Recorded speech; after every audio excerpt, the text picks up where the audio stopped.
Okay, so I'm just doing this video on how to replace the ABS sensors. It's also called speed sensor, I think. But it's on a 2014 Veloster. This is a non-turbo model. It probably works for all of them, I would imagine. But I have the light out now. But what I had on was the EPS light and the ABS light, and then I'm going to push my traction control light. It was similar to this one, but that's the button I'm pushing here. So those lights were on. Originally, I had done the front wheel bearings, and I just had the ABS light coming on. I only had ABS problems, and it was like, when I was driving and push the brake, it feel like I'm sliding on ice, kind of, and the pedal would pulse, I'd go all wonky or whatever. And then once it did that a few times, the light would just stay on, the ABS light, and I drove for like a year like that. Probably not recommended. But anyway, then I did the clutch in it recently, and when I started the car, the EPS light came on now, and my power steering didn't really work properly.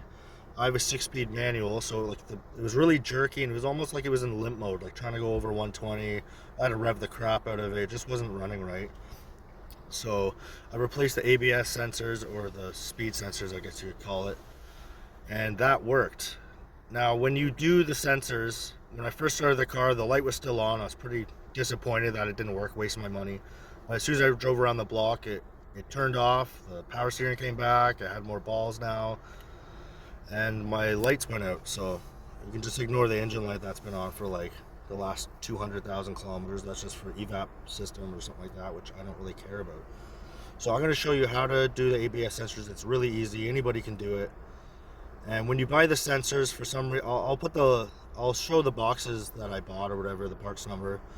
But just make note, like when you buy the sensors, you have to buy a left and a right one, and it was like $60 for the pair, or $20 each separately from the same company. So you do the math. That doesn't make any sense to me. So just make sure you buy them individually. You save yourself $20. So I'm going to show you how to do that. Super easy, like I said. I couldn't find a video, and I'll show you now. Another thing I'll add too is that I know some people, when the EPS light comes on, their speedometer stops working. It wasn't the case for me, but originally when I was just having the ABS light on, it was giving me problems. I'd taken the ABS fuse out, thinking maybe that would just solve my problem. But when I took the fuse out, which is fourth from the top on the left of the fuse panel under the dash, it had the same symptoms happened. Like, I had the EPS light came on and all the same crap. Like, the steering was messed up and my speedometer didn't work. So I put the fuse back in. So something to take note of. I don't know if that really matters or not, but either way, that might be one of the symptoms you have too. No speedometer, power steering's crap, it's kind of in limp mode. And when I did the new clutch and the EPS light was on, my clutch felt high up. I thought maybe I'd done something wrong. It just didn't feel right. But after doing the fuses, or not the fuses, the sensors, my clutch felt like normal again. So something to take note of. And it probably will happen, like if you've had work done in your car where they had to remove the sensor, it's more likely to mess up.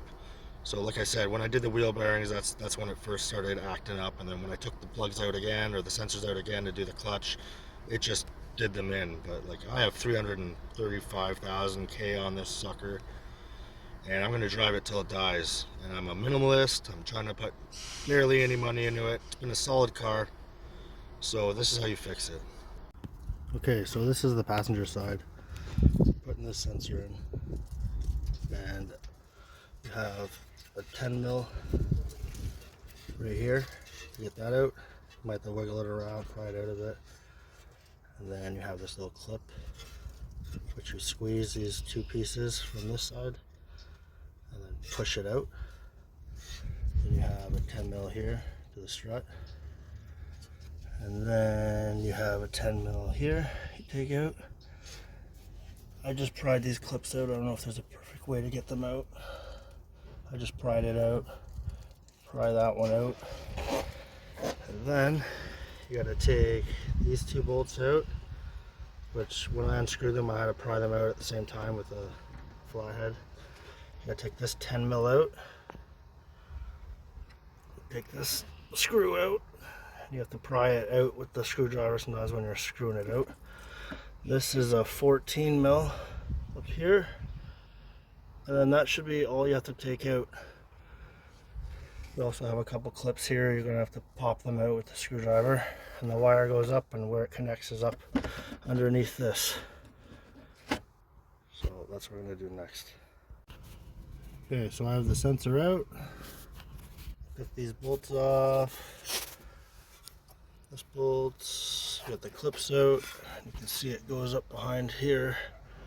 I took this out, this and this, that, and then there's one bolt underneath right here. So you take that out, you should be able to pry this back far enough and get at it. Okay, as you can see, I got the inner fender peeled back a bit. Just put it over here. I didn't even bother taking all the other bolts off. And you can see our wire here, and then you see up now. You can see, I'll try to line my back here. See, it goes up in here, and there's a plugs in right up there. I don't know if you can see up there, but you gotta push this down and pull it out. It's hard to do that with one hand, but you see it here. You push that in. There you go. A little tab. And then you plug the new one in there and put it all back together, and then hopefully you don't have any problems.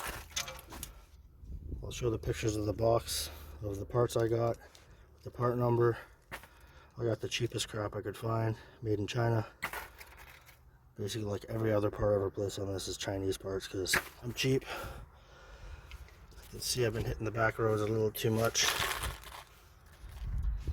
So you might want to clean all the crap out of that there so it doesn't rot out. But so these are the boxes.